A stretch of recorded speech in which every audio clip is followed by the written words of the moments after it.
Someone's light here, that you can't see you. All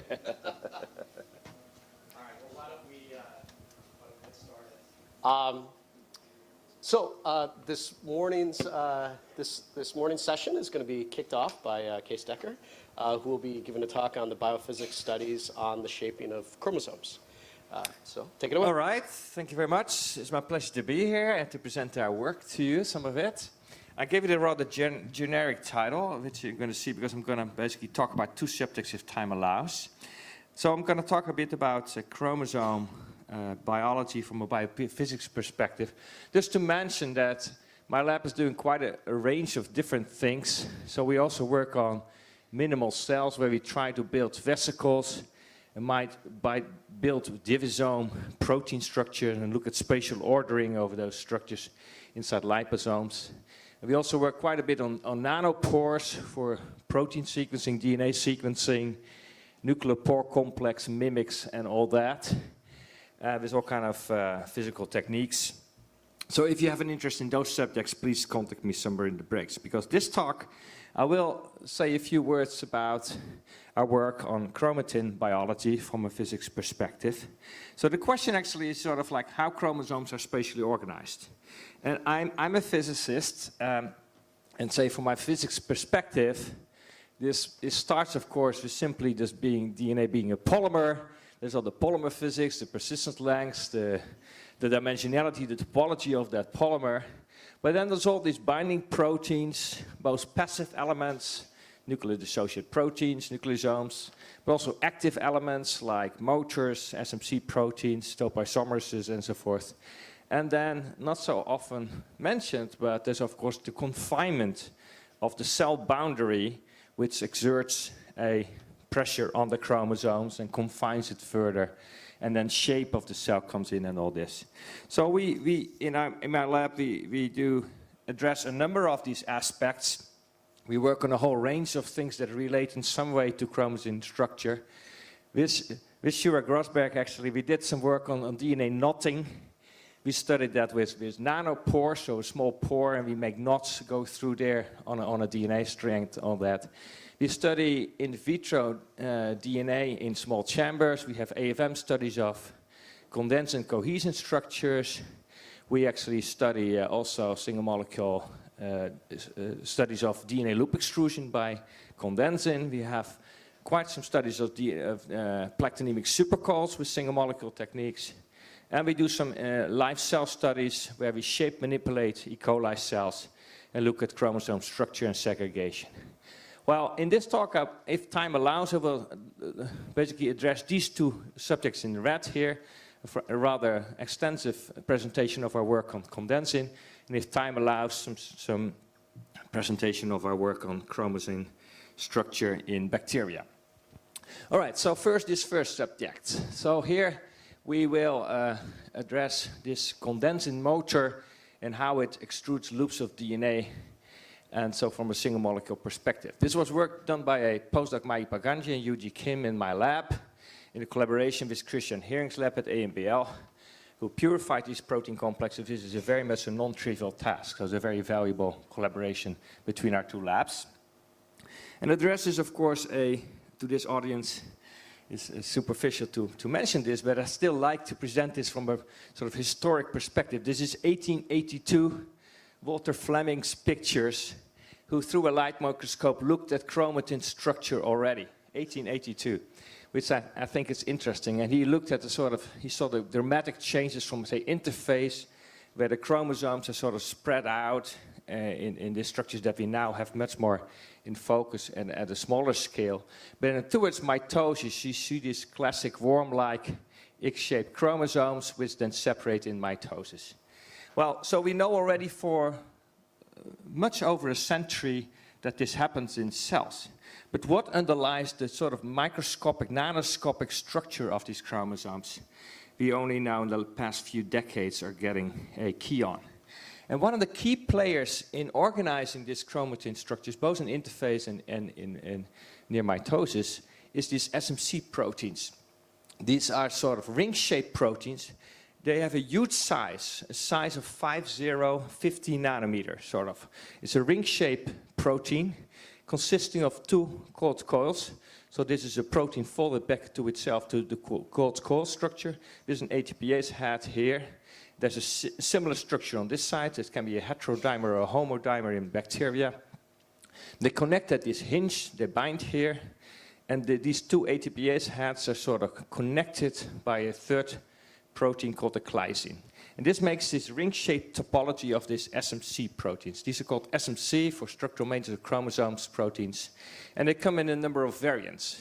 In eukaryotes, there's cohesin, condensin, SMC5-6, and in bacteria you have nicely conserved structures called like MUC-beef and BSSMC and all that.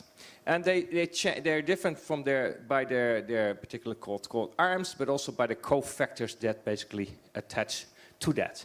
So for example, this condensin structure is a 5-unit structure which has next to this two coiled coils, SMC24, has this glycine unit and two heat domain repeats. And these particular structures are crucial for organizing chromatin. For example, condensin is crucial for organizing the mitotic chromosomes. If you have condensin, you form this nice mitotic chromosomes, these condensed structures near cell division. If you knock out the condensin, you completely destroy those structures. But so it's already known for sort of 2 decades now that these structures are very important, but their microscopic functioning is very much under debate. How do they do it? So the idea is that they bring together chromosomal mass, DNA. They bind DNA and condense it. But how do they do that? One popular model was sort of like a DNA cross-linking. So it would bind. I need some wires here. Actually, I forgot to bring one. Maybe we can use this one. Right. So obviously you can condense chromosomes. Is this working? Yes, this is working too. Chromosomes by just grabbing some stuff and bringing it all together and just clumping it up, right? And this is called a sort of random cross-linking model as you see on the left here. But another idea appeared, and you can see historically trace it back even to the 90s, but Kim Naismith came up and became very popular through simulations from John Marco and Leonid Murney, that basically you could actually extrude loops of the DNA like that, right?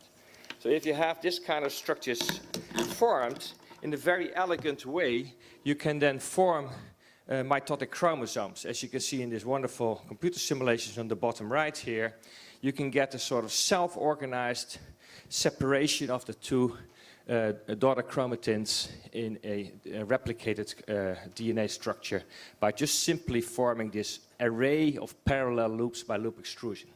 Well, that's all fine from computer simulations, but let's look at experiments to sort this out. So my lab started out on sort of using single molecule techniques to basically solve this question on how it's organizing this. So there's different techniques. There's, for example, magnetic tweezers, where you have a DNA molecule between a bead and a glass slide, and you can pull it up with magnets and basically look at the height of the end-to-end distance of a DNA molecule over time. You can do turf microscopy to visualize molecules on the surface. You could do AFM to look at these SMC proteins and all that. So 2 years ago, we reported this magnetic tweezer assay. For example, you can do real-time visualization of the DNA end-to-end distance that's going down as a function of time if you add condensin and ATP. So you see in real time the condensation of a single DNA molecule happening if you add ATP and this condensin. With the Green Lab in New York, we also could actually visualize a single condensin moving across a DNA molecule. So it would be labeled with a quantum dot, which would do linearly in a linear motion rather than a random diffusion or something like that, motor along a DNA molecule. So that was the first evidence that it's actually a motor protein, 2017. But the breakthrough really came in 2018, where we developed this assay. It's a simple assay where we have a DNA molecule tethered on a surface at its two ends. So the DNA molecule is bound to the surface here and here by biotin streptavidin. And you can see it in your microscope then by illuminating that with a fluorophore. So we add a fluorophore cytox orange to visualize this DNA molecule. And then now if we add condensin ATP, we see that a new structure is formed, a local spot of condensed DNA. And by applying a small flow within the plane here, we can play with the forces exerted on this blob, and we can actually show that it's a loop of DNA extruded from the single DNA molecule. And not only that, we can actually see the formation of that loop over time. So at some point, the condensin will bind it here, and it will start extruding this loop of DNA as a function of time over the course of, say, 1 or 2 minutes or so. It will start forming this loop. This DNA is sort of like lambda DNA, 50 kilobase long, and you can see that it transfers a very large fraction of the tens of kilobases into that loop of DNA as a function of time. So we can visualize the loop extrusion of a condensin complex on DNA. We can also quantify this data. We can quantify the amount of DNA on the left, in the loop, and on the right of this DNA molecule. And since we do know it's 50 kilobase long, we know exactly how much kilobase of DNA is transferred into the loop. And here came a surprise. We found that this condensin SMC motor is an asymmetric motor. It actually reels in DNA only from one side.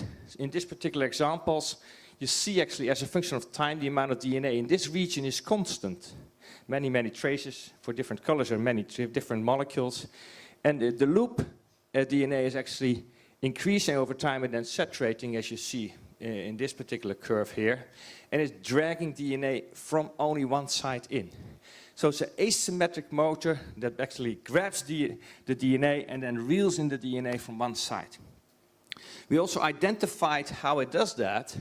Going back to this condensin structure, there's this YCG1, BRNN1 subunit here. And our collaborators in AMBL, Christian Hering's group, they solved the structure of that. And they found that it's actually like a seatbelt clamping mechanism like that. It clamps the DNA there and it anchors it there. And indeed, if we looked at the mutant of this subunit here, we lost this asymmetry, and we found that it was swaggering around, and we lost the anchor function of that led to this asymmetry. So we find that this particular subunit is there to anchor the DNA at a specific spot and then to reel in the DNA. All right, here's some more quantification data, very interesting data, I think. So one thing, obviously, is that it's an ATP-dependent process. ATP hydrolysis is needed to have this motor active, because if you don't have ATP, if you have a mutant, ATPase mutant, nothing happens. The other thing is that we have a very high rate of something like, on average, 600 bases per second being transferred of the DNA. This rate is highly dependent on the tension in the DNA. So we can have a DNA with a lot of slack or not. We can choose by having this flow on the DNA to have a very slacky DNA or a very tight DNA. So a very tight DNA, the motor will not run. It has a very low rate. As you can see here, there's a relative extension of the DNA. If it's a very high relative extension, so meaning pretty tight, it will not run. If it's very low relative tension, so a lot of slack between the two endpoints of the DNA, it will run at very high speed, even reaching 1500 base pairs per second. We can convert this slack to forces inside the DNA. So if we have this loop being pulled out, more and more force is coming up between the two endpoints of the DNA, and at some point the motor stalls. So just using the amount of slack and counting the amount of DNA in the two leads of the DNA, we can compute the force acting inside the DNA beyond this loop. So the force here and the force here. That force is very low, so of order half a piconewton. So this is a very fast motor, but it's also a very weak motor. Even a force of something like a half a piconewton or a piconewton completely stalls out the action. What we now also have to realize is that this is a very fast motor, but it does so using very little ATP. And that's an amazing thing. Most DNA processing motors, like an RNA polymerase or a helicase or a DNA polymerase, use ballpark 1-2 ATP per base pair step. This motor is using an ATP and runs hundreds of base pairs. even 1,000 base pairs on a single ATP molecule. So it's a very different class of DNA translocating motors. It's very special. So we have a rate of, say, on average 600 bases per second. We have an ATPase rate of 2 ATP burned per second. So this motor, our speculation is that it does a sort of big conformational change in a cycle. A bit like, well, my picture of it is that it is bound to the DNA. It grabs some new part of DNA. In some way, it has a conformational change, binds again, releases, grabs a new piece of DNA, reels in the DNA in this way. And indeed, sort of, if you calculate from the data, the step size, it's a ballpark 50 nanometers. And you have to realize this slacky DNA is like a polymer, and you have to make steps of 50 nanometers reeling this in. So it's not 50 nanometers is 150 base pairs, but 50 nanometers can be 500 base pairs if you have a conformation like that. Okay, so that's kind of interesting, all that. People sort of pushed us, is it really a single condensin complex? So we did a lot of quantification of that. We put fluorophores in the condensin, and we could see basically a single condensin at the stem of the loop. Here you see a DNA loop coming out of a DNA molecule, and you see there a single condensin. Actually, in this video, this is looping. You could start with a single DNA molecule and one single red fluorophore landing on there. We could do the bleaching, and we can basically see the arrival and the bleaching step and the single step of the condensin. So we basically showed that there's a single condensin complex there at the stem of a loop. So what we found in this early study is that we have this picture here where we see a condensin basically anchoring on one side, and then there's a motor function reeling in DNA in a loop extrusion process. So we have direct evidence for this loop extrusion.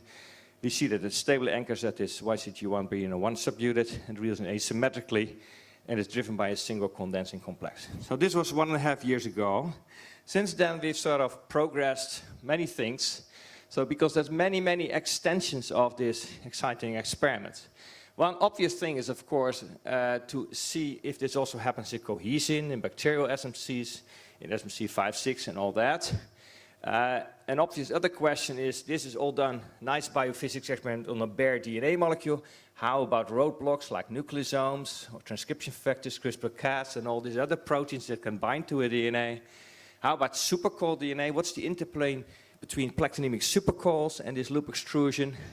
Well, we've shown that it's a motor, but how does the motor actually work? How about this process of grabbing in DNA? Can we visualize that? For example, what conformational changes underlie that?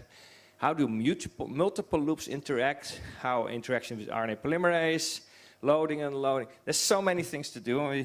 We're working on all of that. I'll show you today some preliminary results on these two aspects. So first, maybe these conformational changes. We have AFM work, done mostly by Jake King Ray in my lab, where we visualize with AFM, either still images or liquid AFM movies, that we have these loops of DNA, and at the stem of the loop we can visualize some of these SMC proteins, these condensin, yeast condensin proteins. Okay, so we have these structures, and we can see indeed all kinds of things. So some quantification is here. We typically again see a single condensin at the loop stem. We see clearly that the number of loops that we see in these images depends on ATP hydrolysis. So of course, without ATP hydrolysis, you have some spontaneous crossover appearing like loops, but clearly with ATP there, we see more of these loops. We see, this was a bit of a surprise to me, we see binding at the heat domain, like you have this condensin structure here that binds at these DNA anchoring points and so forth, as you would expect. But we also sometimes see that it binds at the hinge position, which to me was a surprising thing. And we see also collapse state, where the whole thing sort of seems collapsed on the DNA, and some other structures as well, occurring more or less the same fractions. Just quantification of the shape itself, we see all kind of different structures. And while people in EM see a lot of I shapes, we really don't see that too much in our AFM data and on our yeast condensin. We see mostly O shapes, or what we call a collapsed state, where the whole thing seems to be collapsed onto each other. This is dependent on ATP, so without ATP, most of the states are in this open O-shape structure. With ATP, however, there's a strong presence of this collapsed state. So it seems that the two majority states are these open O states or a collapsed state. And we even see dynamic transitions with liquid AFM. We see basically that we can have this extended structure where the hinge is far away from this lower bottom heat repeat units, or that it's collapsed where the hinge is basically collapsed to that other structure and then goes back.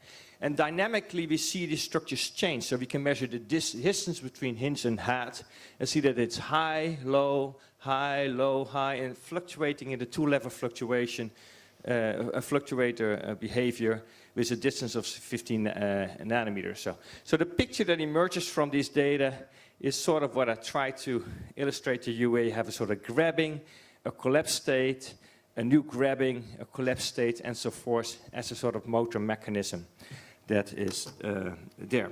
This is still preliminary data that we're working out this summer to submit. Here's another piece of data, of new data. And this is actually answering a simple question. What happens when two loops meet? So I showed you so far that we can make this condensing complex can make a single loop in DNA. What happens if two of these loops are there? Work done by postdoc, wonderful postdoc Eugene Kim in my lab. So she makes images where you have a loop here, and then a few microns down the line, you get another loop there. Sounds like fairly straightforward and boring, perhaps, but it's yielding a lot of really interesting data. So here's a first result. You could, of course, depending on the anchor positions here, you can actually reel in the DNA, or reel in DNA from both sides, or actually reeling DNA from the outside. In this case, they have a fixed distance here, so it will be slightly diverging if the tension builds up, as you see here. Or in this case, they will basically move towards each other. So here you see some images of two loops basically converging to a single point. Here's a chymograph of that. And here's the similar result there. And as you would expect, 3-to-1 ratio, that's also what we see. But it's still very interesting to see this because we saw something unexpected here. As the first loop was made, okay, you develop a loop there, and then a second loop comes, and then the first loop actually shrinks.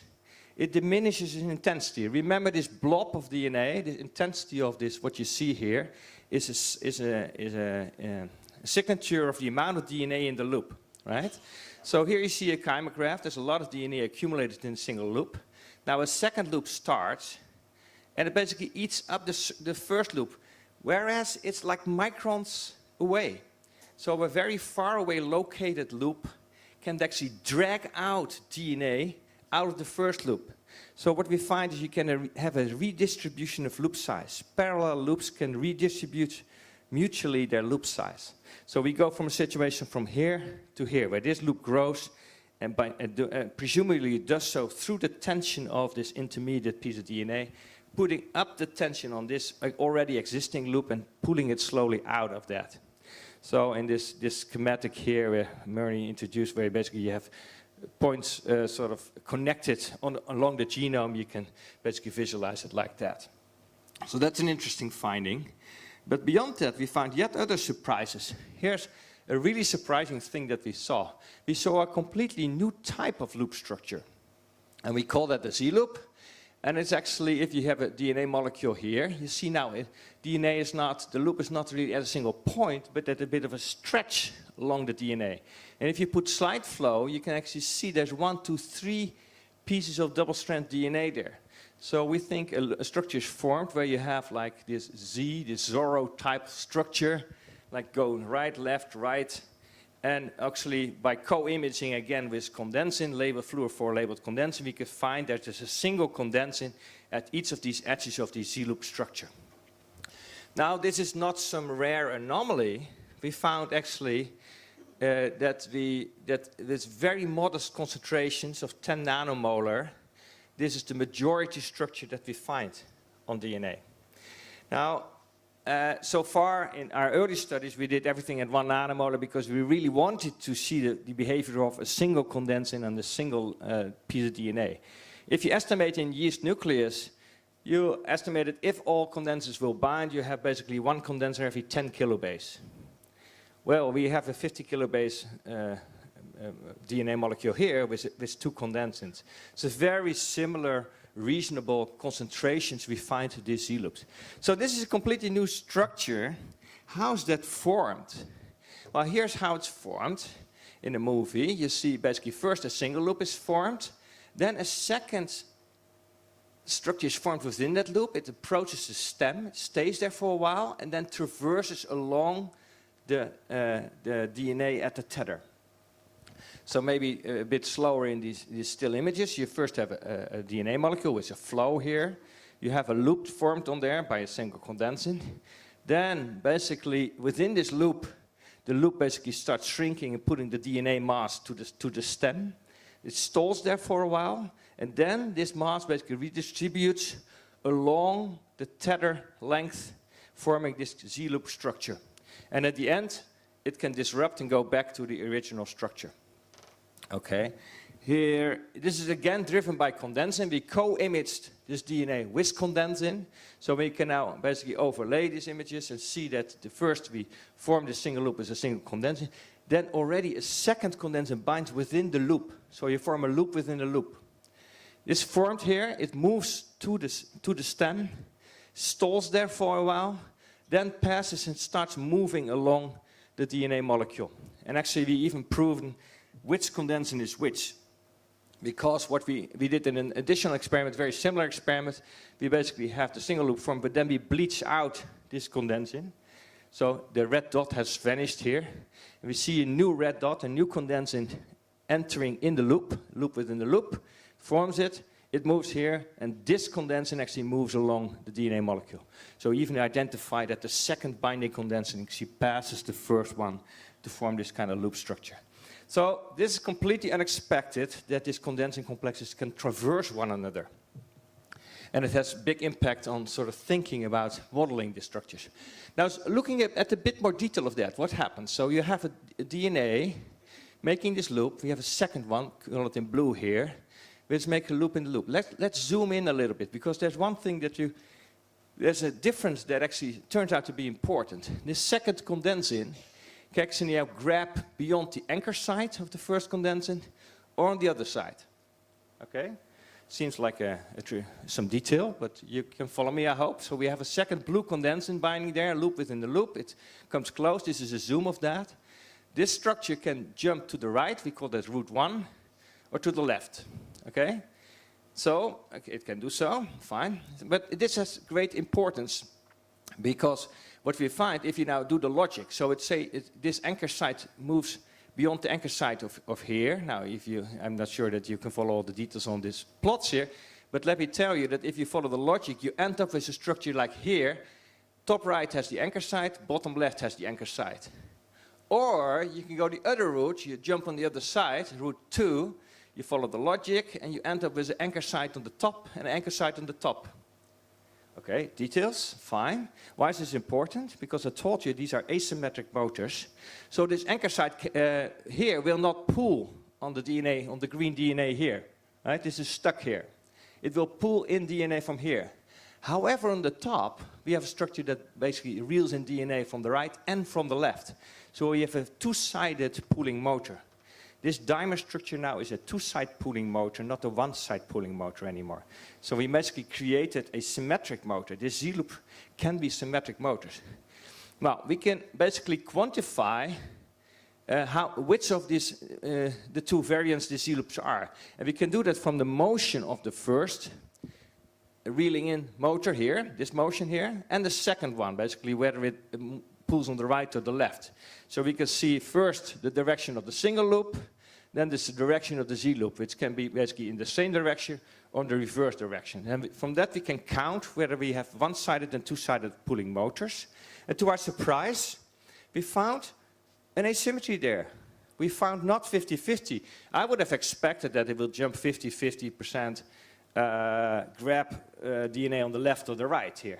But we find that actually there's a strong preference to grab DNA beyond the anchor position of the first condenser motor.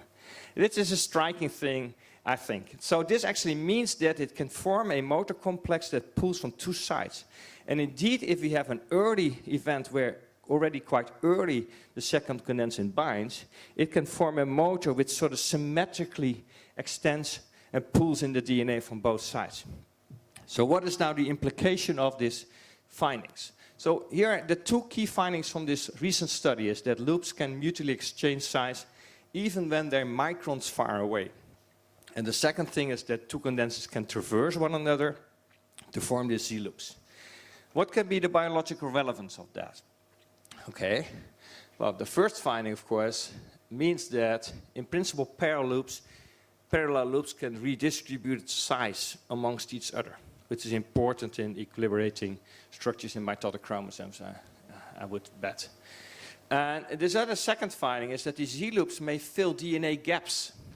So if you have a structure like this, and it starts to form a Z loop between these two single loops, this one can extend and basically condense this piece of DNA as well, in a different topology than in normal loops, but it does so. And actually in this kind of movie that you see here, I'm not sure it comes out with the lights very well, you see this exactly happening. So you see two loops formed, okay, and now this one will extend and put DNA mass in between. So it starts filling the gaps. There was a recent paper by the Murney group showing that in yeast you have a problem with mitotic chromosomes, that to have this intrinsically these gaps between the single loops if you have asymmetric motors. This actually solves this problem because you can form these symmetrically pulling motors. As a dimer unit, it can form a symmetric DNA pulling motor. Now at this point, I have to ask my chair. I can either stop and ask questions about condensin and all that, or present briefly some other stuff on bacterial chromosomes. We have 5 minutes total, including questions. What do you like? You like questions or you like some bacterial chromosomes? Ooh. I hear both. Okay, we'll do questions. But then if you do questions, then I go directly, because I want to credit my group members, and then I go to the stuff.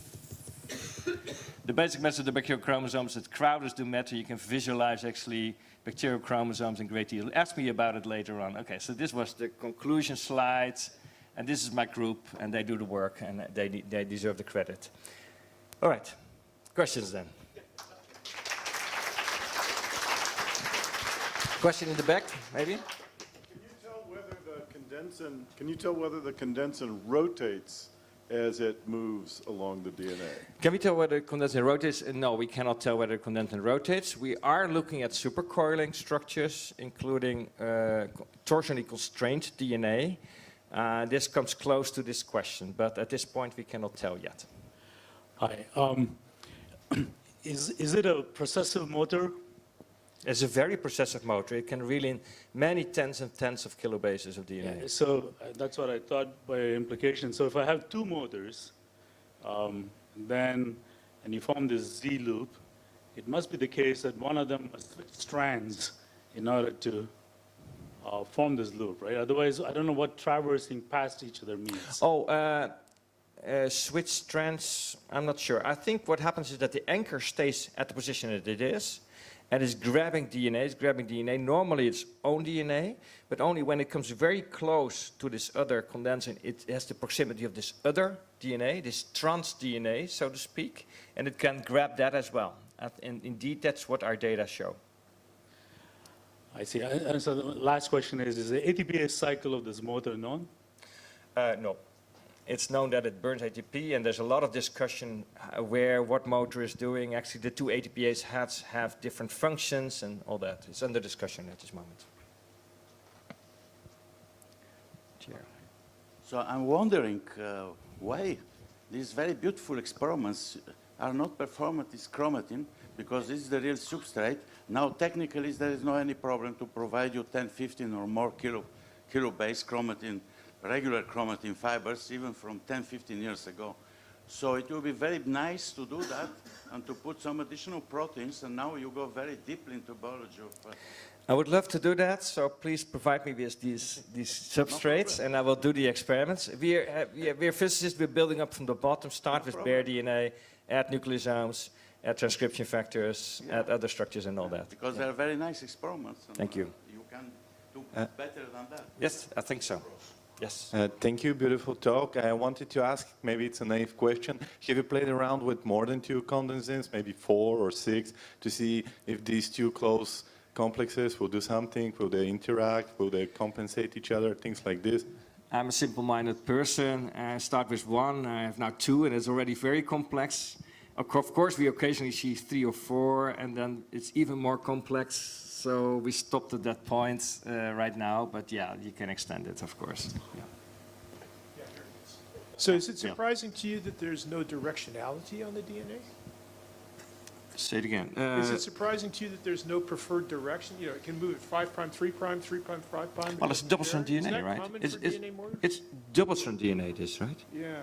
So there is no 5 prime, 3 prime. There's both. Well, yeah. So there's no direction. You could ask, actually, is there an AT preference? I mean, there's a lambda DNA. Does it land more in the binding? Is the binding, for example, has some preference for AT or GC reach or so?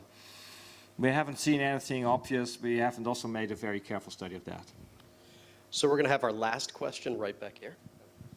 So are there proteins that are known to associate with condensin? Sorry, can you speak Are up a there bit? proteins that are known to associate with condensin? Are there other proteins known to associate with condensin? You mean like CTCF factors and all that? No, not necessarily, but in the front, in one of your slides, you showed different kinds of condensin, right? So I guess my question really is, have you tried different kinds of condensin and seeing if there's any differential? Oh, we are definitely in the business of trying condensin and actually SMCs from other structures. We have some data on cohesin. We have some data on bacterial SMCs and all that. It's too early to really draw firm conclusions on that. That's it for now, I think. Thank you. Great.